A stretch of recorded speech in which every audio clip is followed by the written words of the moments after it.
Hello, everybody. How are you doing today? Welcome to another fantastic episode of That Proud Black Woman. And yes, we are in the season of Dare to be Different. And I've promised you that I'll be bringing fantastic guests. I'll be teaching you one thing or two that you'll be using to develop your life, to develop both your personal life and your career and your profession.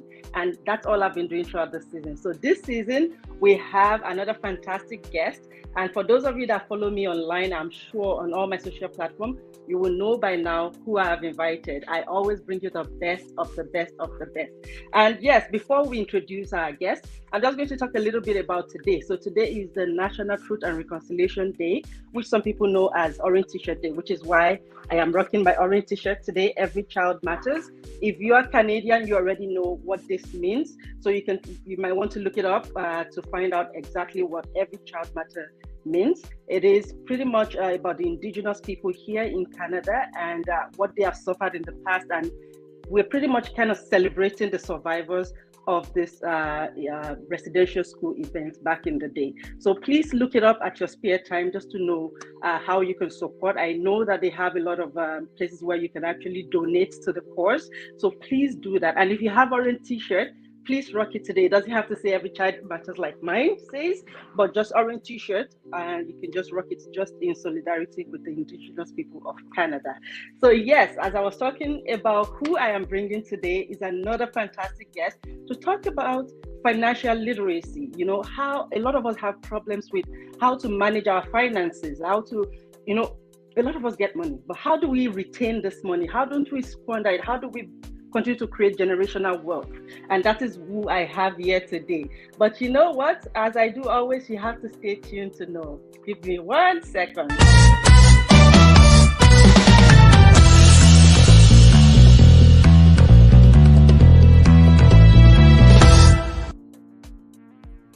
Hello. Hello. How are you? We've got here today. So I have the fantastic, the beautiful, the knowledgeable Porcia Boateng. How are you doing today, Porcia? I am very, very good, and I'm so honored to be on here today. Thank you so much for inviting me. Appreciate it. Thank you so much for joining. So a little background. I know we never really got to talk about how I found out about you. And I believe it was during a short, I think I was on my phone about a few weeks ago. And I got this notification on Instagram that someone was going live. So I clicked the live and it was you talking about financial literacy. And I remember I was shopping and throughout I couldn't get off the phone. Like I put it on, I was like, even though I could, at some point I had to put my phone in my pocket, but I kept listening because I was engaged and I was like, this woman is speaking some truth. I have to get in touch with her. And I remember it was the same week that I got in touch with you that, can you please come and share this knowledge? So I'm just going to give it to you to just introduce yourself, what you do and how you help families. Yeah. So thank you so much again for the honor and the privilege to be here today. My name is Porcia and I am from Canada. I live in Burlington, Ontario. I love this topic because a lot of us are mothers and we're trying to figure out, how do we teach our children? How do we build legacy? How do we get the freedom? We're being pulled from so many sides, and I could relate to all of that because that's where I am in my journey too. So what do? I help families, right? I help families build wealth. And how do I do that? I do that by teaching them how to leverage credit. Because I believe that credit is one thing that when we come to this country, like it's very good, like, you have all of this money, but once you come to this country, that money don't really matter. Exactly. That money don't really matter if you don't have good credit, right? So that's why it's important. And I teach people that because in our community, I'm from Ghana. Right.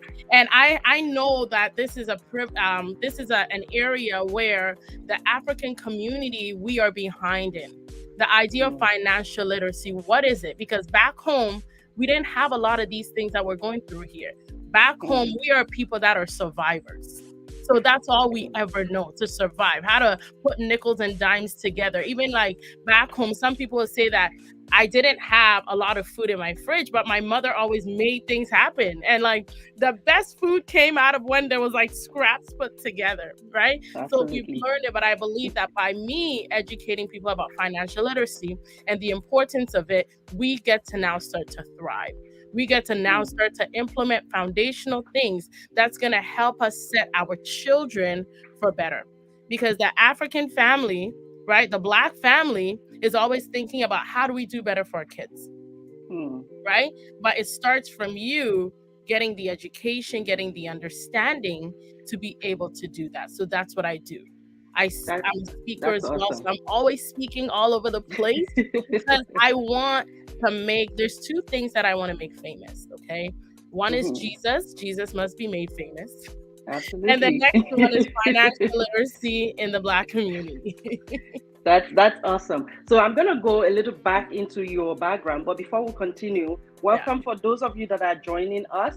And yes, you know, if you're an OG on the show, you already know how we do it. Go into the comment section, type where you're watching us from. If you're in Canada, where are you watching us from? What time is it over there? What are you doing later today? Let us know in the comment section. And if you're a new follower as well, please click the like button as well. Please let us know where are you watching us from. Let us, you know, that's how we make attendance on this show. So who do I have here today? I'm just going to reintroduce her again. Her name is Porcia Boateng. And from the name, you already know this is financial literacy, walking in a person, like Portia, like the car Portia. So this is fantastic. So I just want to go back a little bit into your background. How did you say, you know what, this is what I want to do? I want to, you know, give people that financial literacy, especially the Black community, the women. Is it that you've gone through a very terrible past where money was very difficult and you're able to surmount that, and now you said, you know what, I want to teach people how to do this? Or is it just something that you went to school to study and that was how you started? Just give me a little background. No, listen, I have a couple of diplomas, degrees, but what I went to school for has nothing to do with what I'm doing. Has absolutely nothing. This is a purpose thing. This is a heart thing, right? So this is all because I believe in the power of experiences, and I believe in the power of, you know, negative situations that happen in our life. That's how my business was birthed out. Okay. So basically, you know, growing up, I came to Canada when I was 11 years old. And now as I get older and I start to think back, I realized that I was privileged in Ghana. Right? I was privileged in Ghana. I went to the international schools. I had maids. I had everything. Right? And then I come to this country at the age of 11, and now I got to do my own stuff. I was like, what is going on here? Like, why do I have to take out the garbage? Why do I have to wash the dishes? Why do I have to do all of that? And another thing that I realized was, you know, back home, when we're back home, we see all the glitz and glamour of going abroad, and everybody desires to go to abroad. But then when you come here, most people, I can tell, you want to go back because the reality sink in and you realize that this is not Walt Disney. This is not Warner Brothers Studios. This is real life. This is real life. And when I came here, that's what I experienced. I saw the hard work of my parents, right? Working multiple jobs just to make ends meet. Surviving, right? And you know, I remember in grade 9, one big thing happened, and that's when I realized that in order for me to empower myself, I need to get myself financially educated. I need to work towards the goal of financial freedom. However, at 14 years old, you make that decision, but life happens, right? I had bad credit. I didn't understand, even up to today. Like, I'm still figuring it out. I'm going to be 37 in a couple months. And I did not get to this realization till the age of like 30. Right? And that shows you, and I'm still figuring it out. That shows you that it's never too late. So I remember back when I was younger, I had a credit card. I didn't understand what it meant to have a credit card. All I just knew was it was free money, and you know, you buy whatever you want, and then you can figure it out how you're gonna pay it. Later. And then I remember at the age of 18, I got a cell phone. And I want to tell everybody on here, most of us, It's not that our credit card payments is what's ruining our credit. It's actually our phone bills that's ruining our credit, because we think that the phone, that's nothing important. So I'll pay other things first and I'll pay that. So that destroyed my credit, because I was like, you know what? Tellers can figure it out. Okay. Right now, I have other things to do. They can figure it out. And I went down to a credit score of about 400. So by the time I was 19 years old, I had poor credit. That early in life. Yes, because I didn't understand financial education. Nobody ever sat me down to say, you need to save, you need to budget, you need to make sure you take care of your credit, because that is your whole blueprint to success in this country. Nobody ever told me none of that. So at a young age, I had to figure it out, right? And then I made a lot of mistakes, right? I spent more than, even now, now at the age of 36, I'm trying to fix all the things, because now it's all compounding. I have to go back and start to fix all those things. I'm almost there, but I'm not there yet, right? And that's what I did. So that's why I realized that, you know what? The powerful tool is financial literacy. If I know financial literacy, if I know how to save, if I know how to invest, if I know how to leverage Canada opportunity to work for me, then I could do something here that villages in Africa will be impacted from. I can build a life where it's easy for me to go back home and now help the family members back there, so that when they're calling me, I'm not trying to ignore the phone calls because I don't have money. I know. I don't have money. So everything that I am doing now is based off of a need and a calling that God told me to do, right? To make sure that I can help people, because you can't even serve God if you're thinking about money all the time. If you're stressed about money, you can't think about anything. So if we fix that, if we provide those services to people, then I believe that we can help people on the path to generational wealth. It's not only about finances. There's other parts of generational wealth, but the finances is a big one. It's the biggest one to me. I would say it's the biggest part. And true, you talked about credit card, people just accepting credit card and thinking it's free money, and that's the way it has been painted, especially for those of us coming from back home, and the way it is even pushed on the TV. Oh, you can get this one, and then even when you try to log into your online banking, they'll be like, you've been pre-approved for this line of credit, you've been pre-approved for this, and people think it's free money. I went to Mexico in July, and I remember I wanted to pay for something, for a trip, and the guy said something that stuck with me. I was very funny. He was like, oh, you can either pay by cash or plastic fantastico. And I was like, what is plastic fantastico? It's a credit card. So that's how people actually view credit card, is plastic fantastico. Once you get it, just points. I know all you have to do is point, and everything becomes yours. But the thing is, it continues to compound. And then at the end of the day, you cannot pay this amount because it's now too much. How much are you making?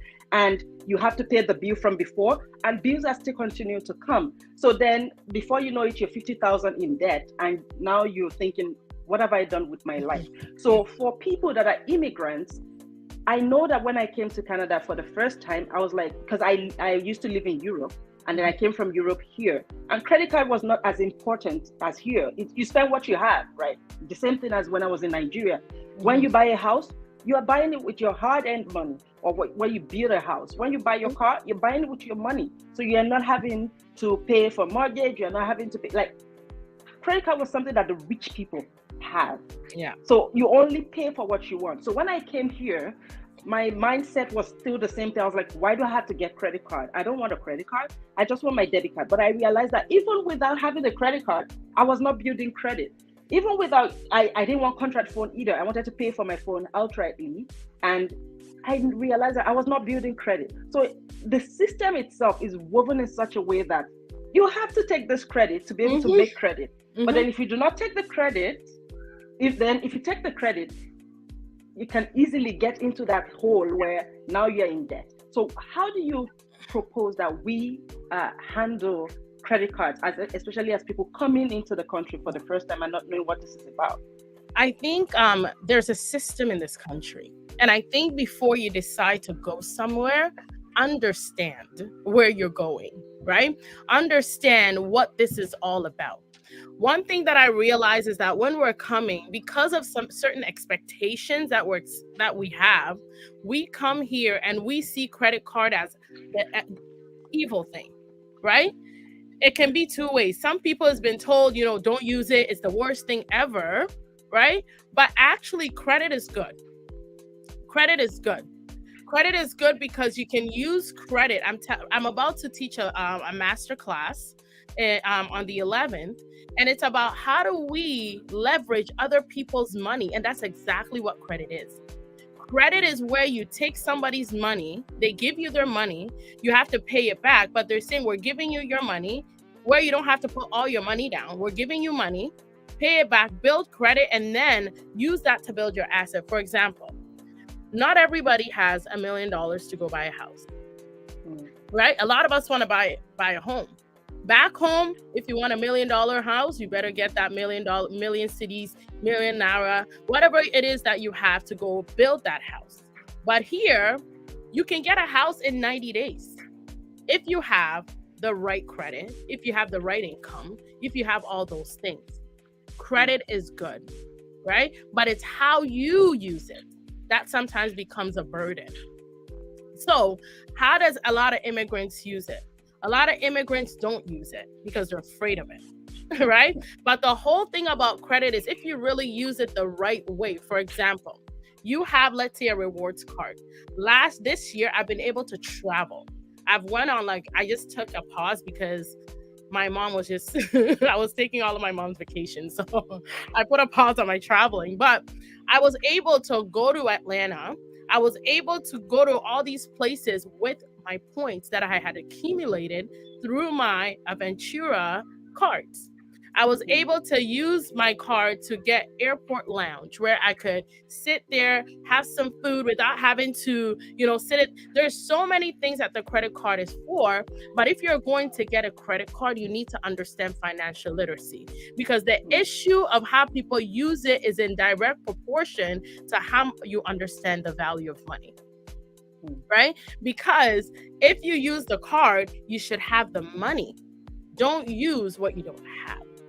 So if you're going to use what you don't have, that's why you get into debt, because you're going to always be paying Peter to, borrowing from Peter to pay Paul, right? So every time it's like you don't have enough because you're consistently in this rat race of trying to chase credit.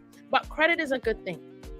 Credit is a good thing, right? If you want to get a car, you come to this country, you need a car, right? I'm not saying go and get like a $200,000 car, but you need a car. You don't have all the money. You can finance the car where they will give you the money for you to buy the car, right?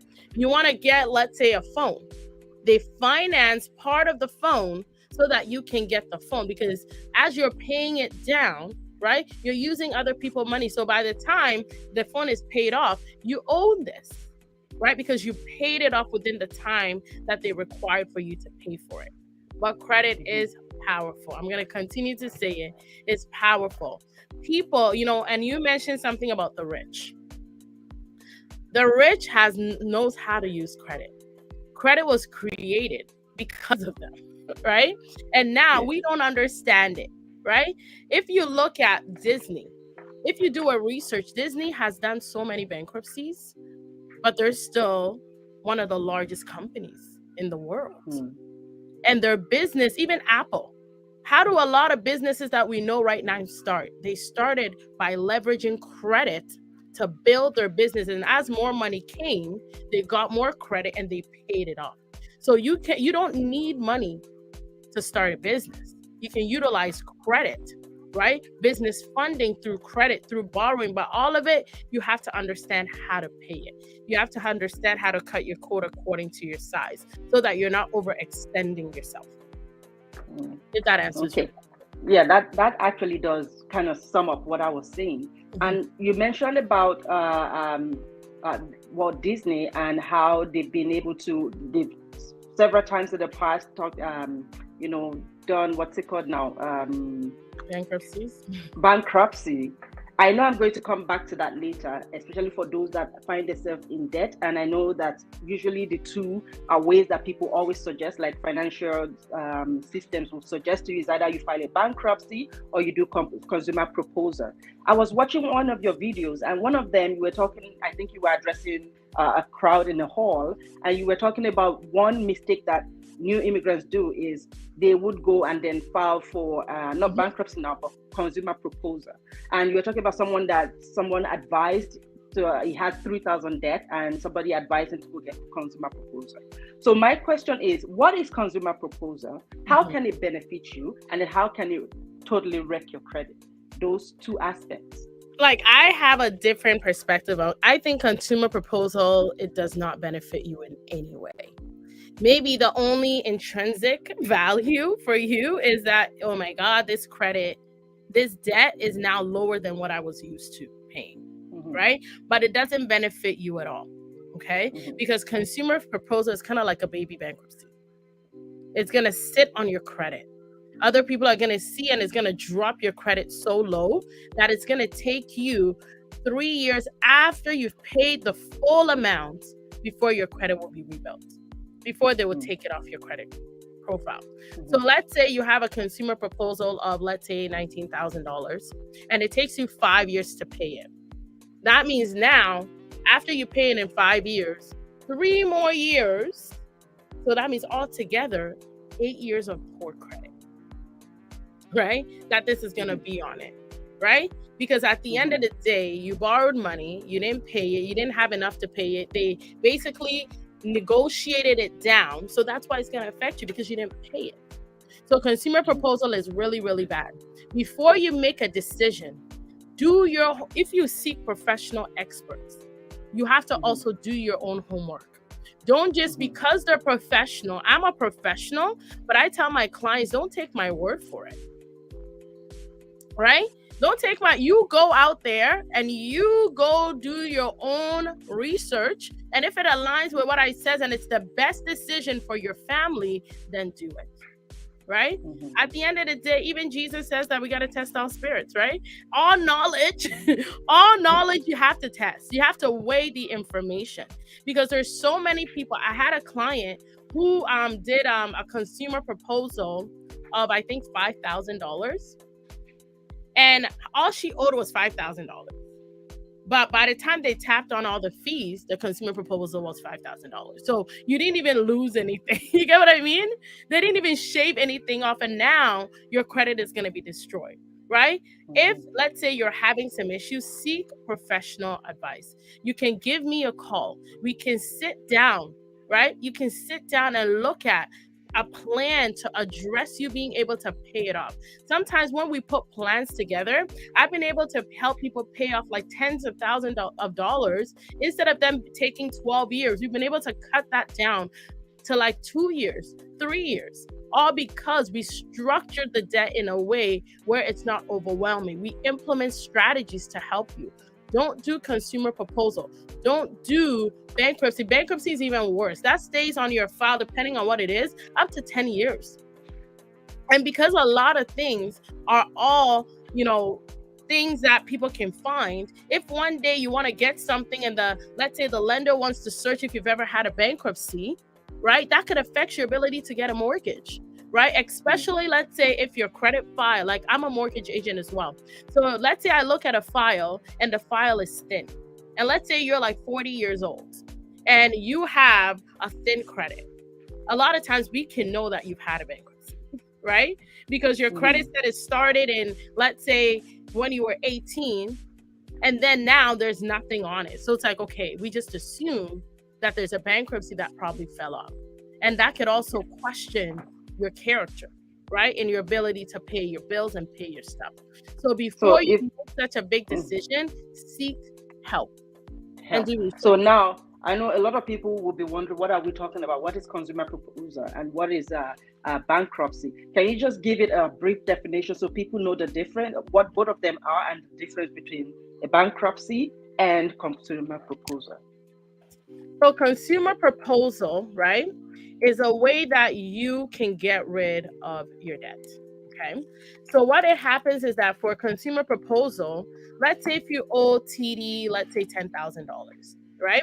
So for a consumer proposal, the company that's doing it for you will go to TD and try to renegotiate that amount lower, right? So instead of you paying $10,000, they might cut it down to $4,000, or they might cut it down to $5,000, right? But you still owe the debt. And then the company itself will structure how you're going to make the payments, and they'll give you a timeline to when you should finish making the payments. Okay. Whereas a bankruptcy is where the whole debt is gone, right? The whole debt is filed and it's all gone. So you don't owe it anymore, right? So that is the difference. But they affect you in a big way because technically you're not paying it, right? And then also collections. A lot of times people will initiate these things because they'll go into collections. The thing about it is there's probably people on here that, let's say, people have told you that your collection debt will fall off 6 to 7 years, right? But then after that time, people are still calling you. It's because even though it's off your credit, you technically still owe the company. So they still have a right to, right? They still have a right to come and get the debt. It's just that they can't sue you or they can't take any action. Okay. So that's good. So now, when you were talking about it now, for a lot of people, this is a matter that keeps them awake at night. For example, some people have school loans or school loans. Yeah, they have their car loans, they have a mortgage, they lost their job. There's no way that they can physically see that will help them to pay off this debt, and they pretty much are having high blood pressure. So in that case, because you just said that consumer proposal would not help you, it will only make you make your debt like it will make your debt cut by half or whatever amount it is going down by. However, it will continue to be on your credit until maybe 3 years after you've paid it, which could be up to 8 years or more. But then, do you also consider the peace of mind that you get when all of that debt is paid off, or the interest rate on top of that debt is frozen and you're only paying just a little amount that you can afford? I think, what about the peace of mind that they get from that? So the thing about it is that, like I say, if you're going to get consumer proposal, then you also have to be in an understanding that it's going to affect you and you might not be able to get anything within that time, right? That your credit is going to be affected. Okay. So that's okay. You can get it if you need that peace of mind. But let's say if you get it and you're like, you want to buy a house. I remember a client, it was so funny because somebody had advised her, she had her mortgage renewal coming up. And somebody advised her that consumer proposal does not harm her mortgage pre-approval, her mortgage renewal. Right? And what she did was she actually went and did the consumer proposal. Right? And when the renewal came, she wanted to get money out of her house because she wanted to buy out her mom and go her separate way. But she couldn't do that because they saw the consumer proposal on the file and they declined it. Right? If you're looking at, let's say, like a bank, she was going to the bank, they will decline you because the consumer proposal is not a good thing. It probably dropped her credit to like 5. So they declined her. But it all depends on what your financial goals are, right? Are you okay? Right? I can say it's horrible, but are you okay with this maybe delaying your goals for the next 3 years, for the next 5 years? And if you're okay with that, then go ahead and do it. But then a lot of people do it and they still don't pay it. That's even worse. That's what I'm saying. I've seen that. I've seen people who have done it and don't even pay it, right? So sometimes if you have debt, you can I will even recommend if it's that overwhelming, maybe roll it into your mortgage if you have a mortgage, right? Roll it into your mortgage, refinance your house.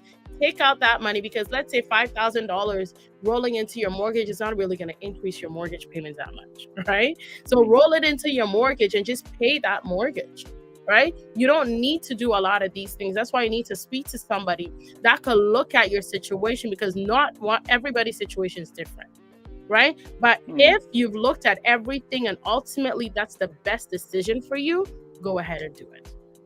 So is that what you would say? Like, for example, where you talked about if you own a house, you can roll it into your mortgage. Is that what it's called, to consolidate your debt, or that's a different thing entirely? That's basically refinancing. There's different ways of consolidating debt. So sometimes the banks have a feature where they can consolidate your debt and give you a personal loan to pay off everything and roll everything into one. You can consolidate your debt too by putting it as part of your mortgage, refinancing. So let's say you owe 50,000, refinance your mortgage, take that 50,000 to pay off all your debt. Right? Those are the two options. But at the end of the day, no matter what you do, it always goes back to your financial knowledge and your financial literacy, right? Because you do need to pay those things. Those things have to be paid. Do you have the money to pay it?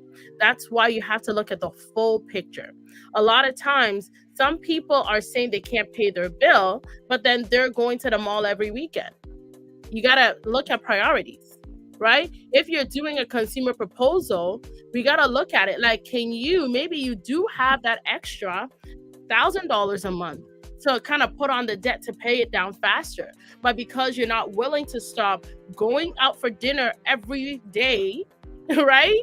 Maybe that's why. So sometimes we got to look at priority, right? Some people absolutely can't, right? But I see there are more people, especially professionals, they can. It's just that they don't want to.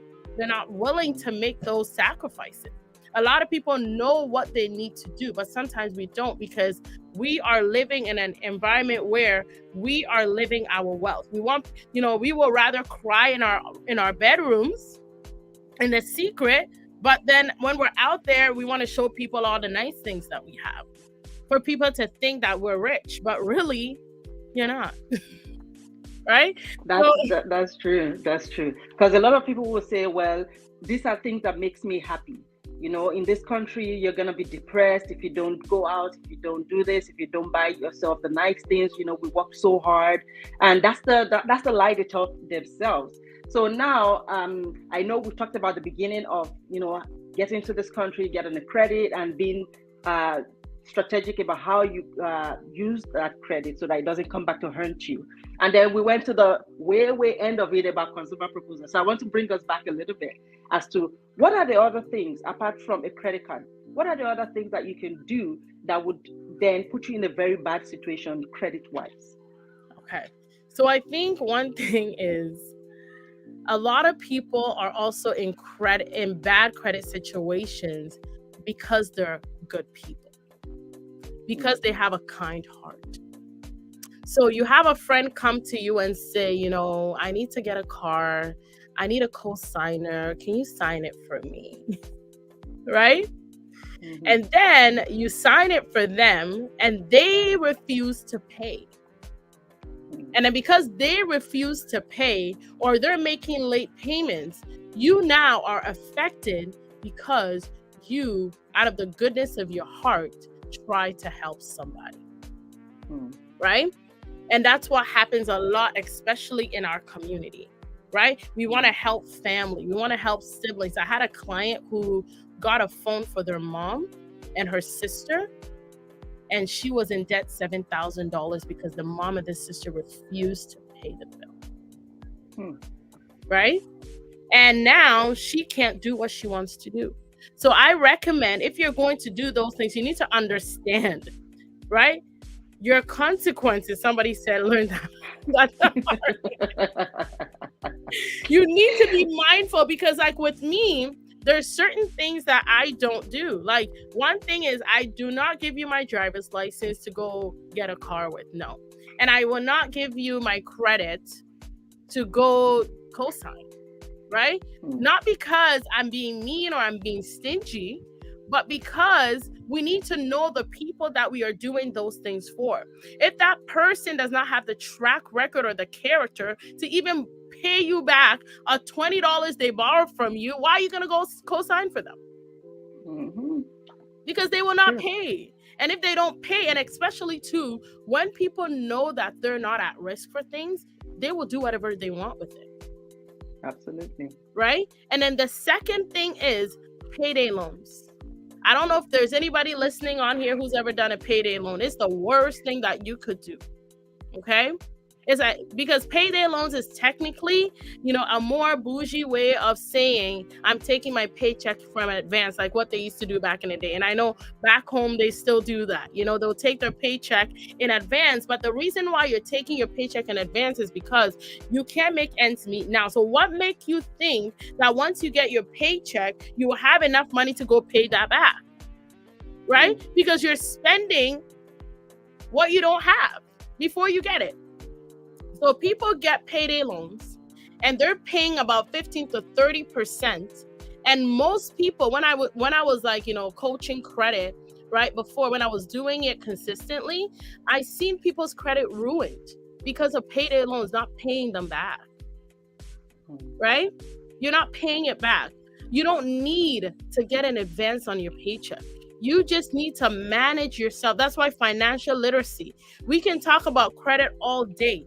But unless we start to understand how to earn, how to save, how to invest, how to budget, how to track our expenses, we are doing ourselves a disservice, because credit is just a byproduct of that knowledge. And if you don't know that knowledge, you're going to be in bad situations all the time, right? You're going to be getting payday loans. A lot of people also get what? There's these banks that you guys need to stay away from. Easy Financial, stay away from it. All the cash money, money marts, all of those things, stay away from it. All these, like what? There's so many of it, right? And what they are is they're called predatory lenders. They prey on your ignorance. They prey on our ignorance. And if you look at those people, where do most of them have their offices? In impoverished Black communities. There's a cash money money mart in like every block if you go to Jane and Finch. Right? If you go to Rexdale, they're all over the place, because they know that when poverty creates desperation, right? That's why the spirit of poverty is so bad. It creates desperation. So people will go there thinking, and then a lot of times we don't even read the fine print. Right? We don't read the fine print. So you'll go get a line instead of going to the bank because your credit is ruined, because these people will give you anything. I had a client with 22.99% car interest. Right? Because her credit was like 500 and she desperately needed a car loan. So she went and did it. Right? So those places, if you go and get a line of credit from those places, they charge 46% interest. So how do you expect to ever get out of the cycle? Right?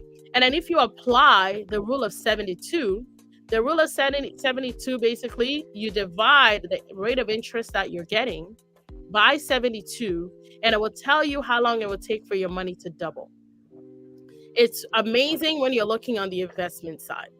But it's ridiculous when you're looking at the debt side. Because imagine if they're giving you 46% and you owe 23%.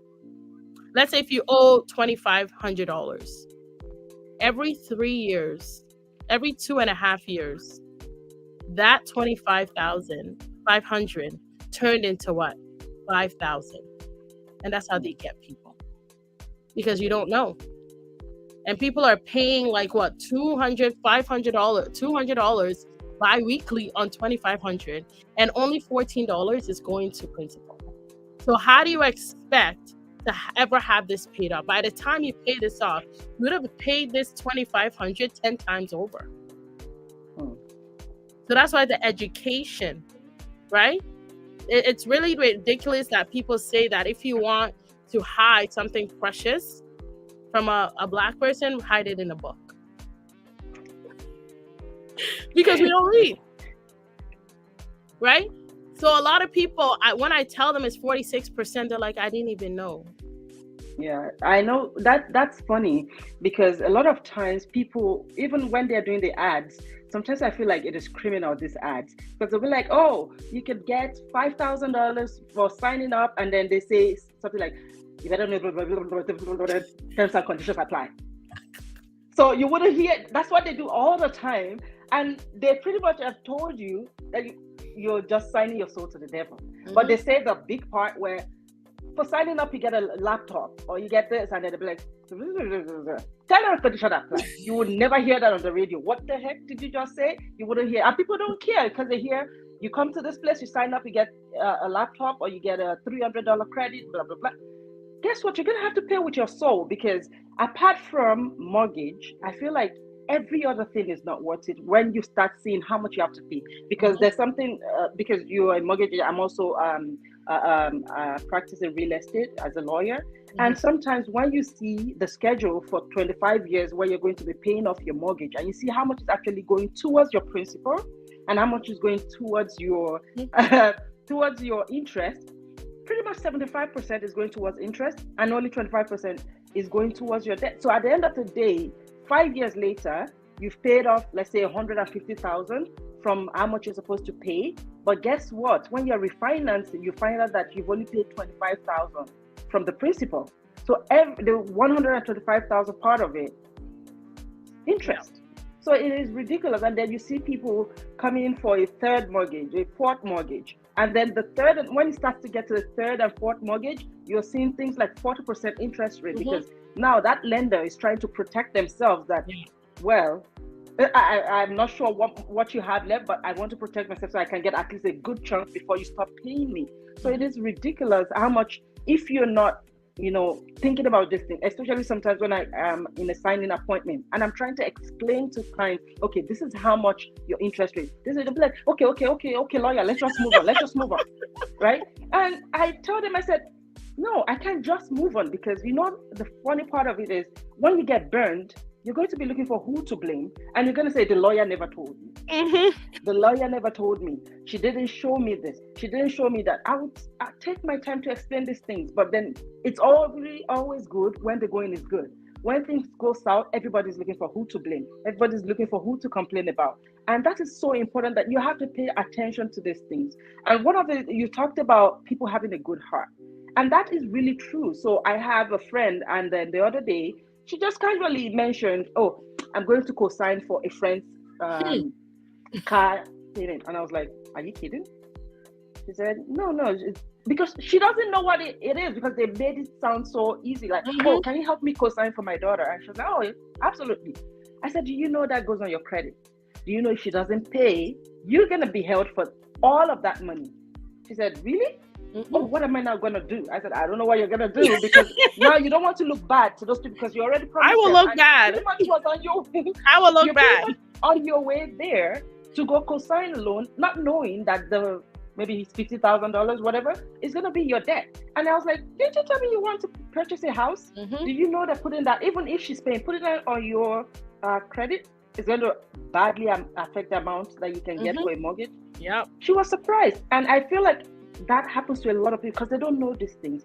And then the person that came to meet you also with so much downplay it that you think, oh, it's a regular thing that people just do to help. Oh yeah, just because you just signed something, and then you find out your life is ruined from then on, and you're finding ways and ways, and then that causes friction, because then when you start talking or when you start going back to them, it causes friction. You guys pull apart, but guess what? You're still stuck with the debt anyway. Yeah. So I feel like a lot of times people should not just take that shiny object syndrome where you hear the things you're going to gain, but you forget to ask questions about what are you going to lose on the long run. Yeah. And that is very, very important. So that is fantastic that you have mentioned those things, because it's kind of like deja vu of what has happened before. Because I'm the kind of person that I don't care if you call me a bad person. I wouldn't do anything without thinking about it 1 million times. If you come to me and you say, Fikemi, can you borrow me $5,000? I know you don't have $5,000 to pay me back. I know the work you do. I know your family background. I know everything about you. So where are you going to pay me back? Yeah. So what I do is I think to myself, I'll be like, give me time. I don't have it. Give me time. Let me think. So I think to myself, how much can I give this girl or this guy that when they don't pay me back, I wouldn't feel it at all. That's if it's $200 that I can give you, that I know that if you don't pay me back, I don't have to cry about it. It doesn't affect me. Then I'll come back and say, this is how much I have. Do you want it? If you say yes, fine, I give you. And I'm still making it seem like you have to pay me back that 200 because I went to go and borrow it from blah, blah, blah, blah, blah. But I'm trying to protect myself, my sanity, my finances, and my friendship with you as well. So at the end of the day, it doesn't matter. First of all, you didn't make that money into my pocket.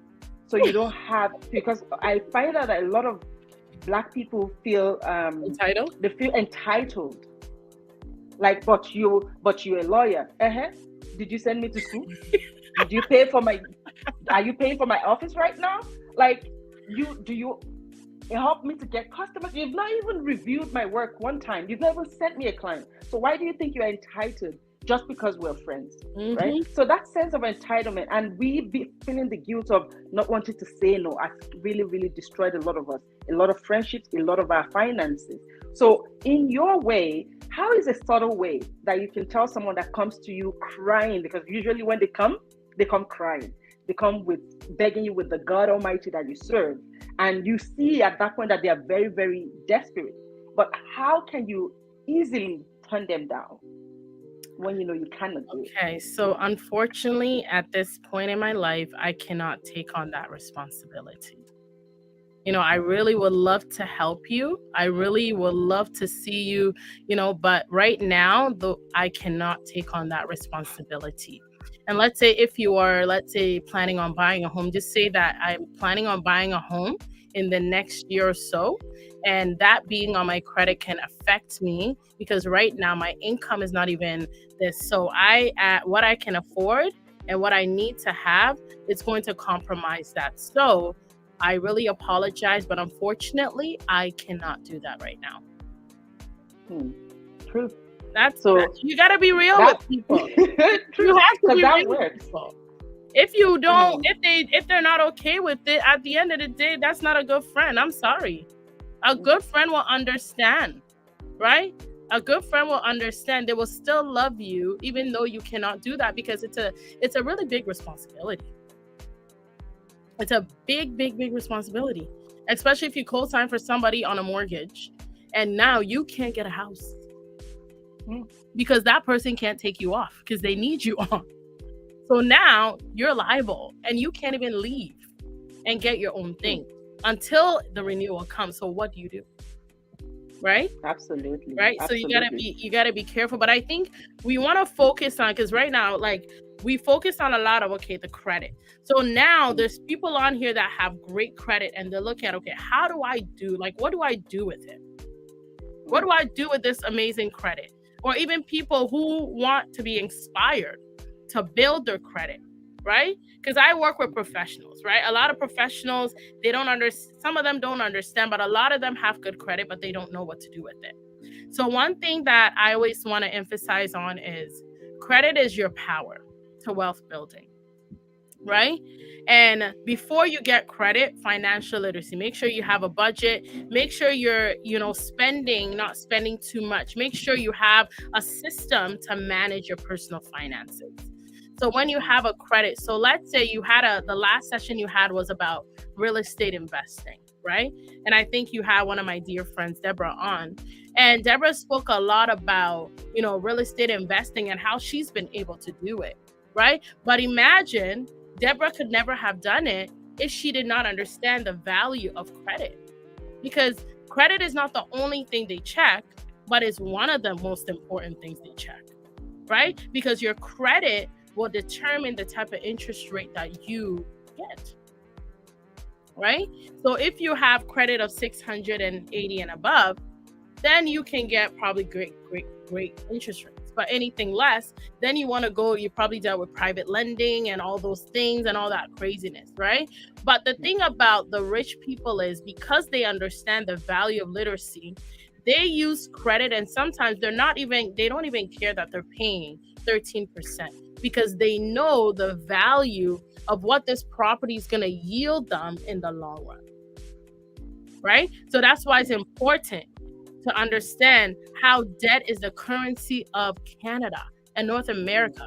Because once we started printing money, now debt became the currency. That's why Robert Kiyosaki could tell people, I was able to build all these portfolios because of credit. right? I was listening to, I believe it was, what's his name? Grant Cardone, right? And he said that he had an issue where I think it was a story about an airplane. He wanted to buy an airplane, right? And when he called to buy the airplane, he was able to use credit to finance that airplane. And then on top of that, he was able to also get a tax kickback, okay, for utilizing that, right? So a lot of times we need to know what credit can do for me. Your cash is great, but credit can do more. Sometimes credit will allow you to keep back some of your cash. So let's say if you have $1 million, right? As a professional, you can literally buy 3 properties with that $1 million by just mortgaging it and putting people in those properties, right? As renters. And then you can manage that. And then through that, you can be able to build your asset portfolio through real estate, right? You can build your portfolio. Sometimes, even in the US, some people can't even get even good insurance, car insurance rating because they have poor credit, right? People can't even live in the best neighborhoods because they have poor credit, right? But you as a professional, we have all this money. You know, our community has lawyers, engineers, and all of that. So the money is there, right? But it's about understanding the system of Canada and using that system into your hands to build your life, right? To build that future for you. And a lot of people are doing it. A lot of people are doing it. You can go to the thing right now and get a car, right? A car is not an asset, but I know our community loves nice cars.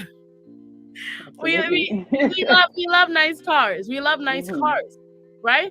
But you can finance that car, pay every month, right? And then the rest of the money that you could have used on it, you can use it to invest in other things, invest in stocks. And now that money could have even grown way triple times over in your portfolio, right? So credit, understand it. Like I said, I have a webinar that's coming up.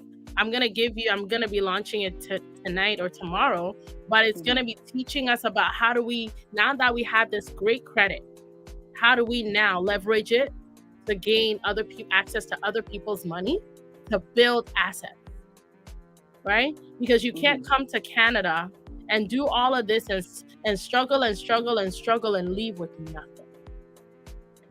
Right? True. The same thing the what do you call it? The rich people and the white people are doing, we can do the same thing. Right? And then also one part of financial literacy that I find is that we also need to be okay and not have our identity in the things that we have, in the money that we have. That's why we have so much issues where, you know, my friend was telling me that she does, I believe she does Instacart or Skip.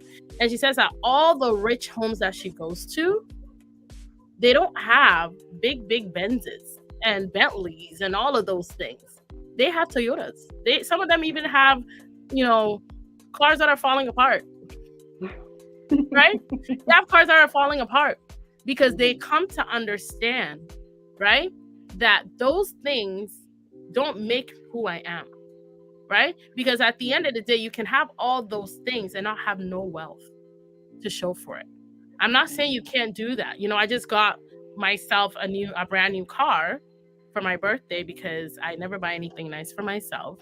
But before I did that, I had to strategically make it make sense, right? I had to strategically look at the numbers. Are these payments that I'm going to be making, does it justify?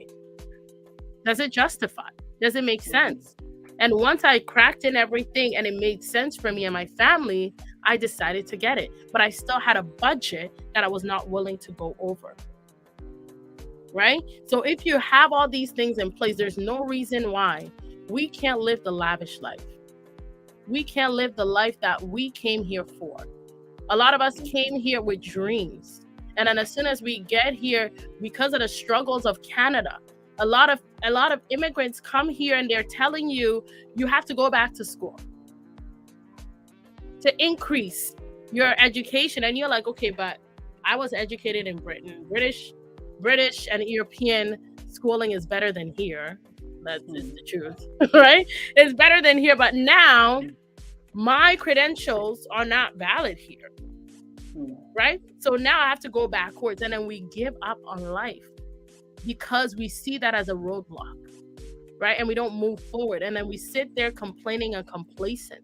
But I think it's about time that we start to just go full force, because if we don't, then our children can't pursue their dreams, because our children have to see us pursuing dreams. We have to show them how to pursue dreams, how to do it so that they can do it. We need to show them how to create wealth. We need to show them how to manage money. We need to show them how to manage credit. We need to teach them. That's what we call legacy. That's the only way we can build legacy, right? By you doing it, you being a role model, you being an example. And then you're teaching them, and then they also now can be an example to the generations that come after them. And then all the money that we create gets to stay longer. But we, because this is not our land, doesn't mean most of the people who are building wealth in this country, is not their land. Canada don't belong to nobody. We're all immigrants here. So all of us have the same opportunity. And I'm not going to take the excuse that because I'm Black, who cares if you're Black? Sometimes you can use that as, as your superpower, right? There's rooms that I go to and it's only white people. And I leave and they remember my name because I refuse to allow that to become a burden, right? So financial literacy and it has to do with everything. How you see yourself, how you value yourself, because everything that you do is in direct proportion to that. How you spend your money, your insecurity around money, it's also a lot of times is in correlation to how you feel about yourself, because you don't even have value the things that you're doing. So if you start to know who you are and learn more about yourself, then you're giving yourself the chance to want better. And if you desire better, you will do better. You will make sure you have a financial foundation in your home. You will make sure that you don't squander your credit. You will make sure that credit is going to be your avenue and your gateway to building assets and portfolios in this country. You're going to make sure you align yourself with the right people, the right mentors. Listen, the thing, not only the people around you, there's even mentors online, right? One of my greatest mentors, I was watching her from afar. I've been watching and following Deborah Ojo, and I love what she was doing. And eventually I connected because now I saw that this is somebody that I wanted to sit under, to learn and to study. Mentors can be in books, but we have to do these things. If you don't know, that's not an excuse. You have to go out there and get it, because generations await for us to do something. And that's what I do. That's my mission. I want to make sure that we are passing it forward. That is one of my core values in my business. We are paying it forward. And we also living in excellence, because we are Black excellence. Okay? Black people are the bomb. The whole world want to beat us. We are, absolutely. The whole world want to beat us. The whole world want to have what we have. So why aren't we feeling like we are excellence? So we got to be excellent in the way we manage our money, the way we look at ourselves, the way we value ourselves, the way we value one another. We got to now start to become an asset to one another, right? By sharing what we've learned. Whatever you've gone through, your experiences, you have to now go out there and share with other people. If you've received breakthroughs in your financial, if today you have heard from me about credit, don't sit on it. Go out there and preach it until our whole community can be rethink, because that's the same issues that we have here as the African community is in direct proportion to the same issues we're having in our own country. So if we can now come and collaborate, then we can go back there and show them how to do things together, how to rebuild our communities, how to rebuild our country, how to rebuild our children, how to go back to the values that worked back in the days where we don't have wayward children, where we're all the village that is raising our children. We've left a collective society to come here to be individualistic. We need to go back to being collective, because we're not an island. Seek help. Contact me. I am not mean. I am not bad. I will help you. but I can't That's help you true. if you don't reach out. If you don't reach So out. And please. that's excellent. That's excellent. And I know we're running out of time, but there's one important thing that I learned from both you and Deborah, which is leveraging the power of other people's money. Mm-hmm. That's my new lingo now. And now, talking about that, I just want you to quickly touch upon something which is pretty much something that a lot of Africans, and when I say Africans, I can only speak for Nigeria right now. I don't know if that's the same. Where when we're talking about legacy building, there's one thing that people don't want to talk about, and which is the issue of death. That's people actually dying. Yeah. And I know that when you start, a lot of people are now coming little by little around the having to create a will so that you can transfer your property, especially here in Canada, where if you die without a will, pretty much half of your stuff will be stuck until they're able to get probate. And then there's also the matter of life insurance, where you are creating a legacy for your children, for your dependents. And I'm thinking, in your view, what do you say about creating life insurance for your family and for your dependents? It's very important. And if anybody needs to I'm also, I have a lot of titles, but I am also a financial advisor. So this is a topic that I also teach. Life insurance is the best thing that we can do. Because, a lot of times, a lot of us don't even have assets to give away. We don't even have anything, but our children can become overnight millionaires because we implemented life insurance, right? And the great thing also about, if there's any immigrants on here, there's a story of this client. It wasn't my client, but it was a story that was shared through my partners. And basically this guy, he was from Eritrea. I think that's in Africa, right? East Africa. And he came to this country, and somebody, one of his friends invited him to see a presentation, and then they reached out to him, and they talked to him about life insurance. But he's like, you know what? He's here for school. He's the only son abroad, taking care of all his family back home. He doesn't have that extra money to give away because he has bills and stuff. So the lady spoke to him and eventually decided to take that life insurance policy, right? And guess what? He had about, I think, 750 policy. And this young man, he was 26 years old. He passed away 2 years later. And guess who the beneficiaries that he had on there? His beneficiaries were his parents back in Eritrea. So when he passed away, guess who now became 750,000 Canadian dollars richer? The insurance company delivered a check to Eritrea, not to Canada, right? They delivered a check that was sent from a family friend to go deliver it to his parents. Name was on the check in Eritrea, right? Imagine you are crying every day because your only kinsman redeemer is gone. And then now one day somebody comes to your village and gives you a check of 750K Canadian, right? And that is the way that we avoid risk. A lot of us are leaving our children in a very, very bad place, and we think it's okay that, I don't want to baby my children. I don't want to give them too much. You're not giving them too much. It's okay to give your children a head start. Death is inevitable. We're all gonna go. Exactly. We don't know when. We just pray that Jesus gives us long life. We all don't know when. Right? We don't know when. But when it happens, what do you have in place to protect the generations to come? A lot of us are leaving young children. And life insurance is very passionate for me because my cousin passed away in 2019 after she had her last baby. 4 days after. She left behind 3 young children. No life insurance. Nothing left. Right? And now, thank God that we were here to take in these 3 children, right? But imagine if she left something now, the kids will have something that they could use in their future. But now, me and my mom, that's something that we've done for them now. There's so many sob stories, and there's also good stories that we hear. I have another family friend, right? Passed away. They got 100K. And they use that to pay the funeral. They used extra to even invest. That is the life that we want. We can't keep on saying the 1% knows this, and the 1% is using life insurance as a way to make their children richer. We can do that too. Life insurance doesn't cost a lot. I just did a policy for a client for $40. She's 23 years old, and we did almost $1 million term policy. And if you want to start with term, we can start you off at term because of financial reasons, and we can move it into something more permanent later on. But that should not be your excuse to stop, to not do it.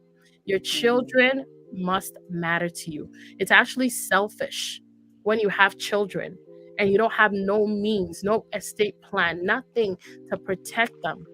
Because sometimes some people are mean.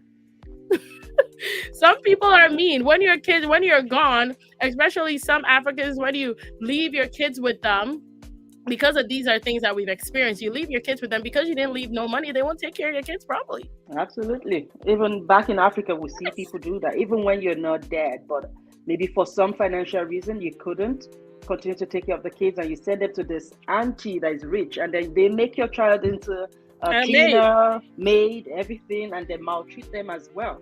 So thank you so much. I know, I'm sorry I took a little bit out of your time, but I just couldn't resist bringing that part of it, because I know anytime I tell people about it, I used to be that person where when we're talking about life insurance, I'm like, I don't want to die. Like years ago, especially before I had children, I'm like, I don't want to die. I'm not going to die. My grandpa was so age before he died, and blah, blah, blah.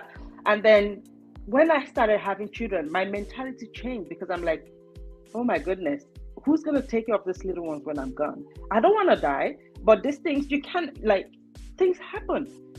And you want to keep them in a financial state where when they are done, when they are 18 years of age, they have this amount to be able to go to school if they want to, purchase their first house if they need to, and put them in a very good financial state. And I know that we used to watch all those crime scenes where both of you, yourself and your spouse, go get money, life insurance. One person kills the other. God forbid that will not be us, right? Yes. But we think about it. We think about our children, giving them, you know, that financial stability should anything bad happen to us. And as you said, this is not expensive. I know there's some of you that has a portion where you're also investing towards the future.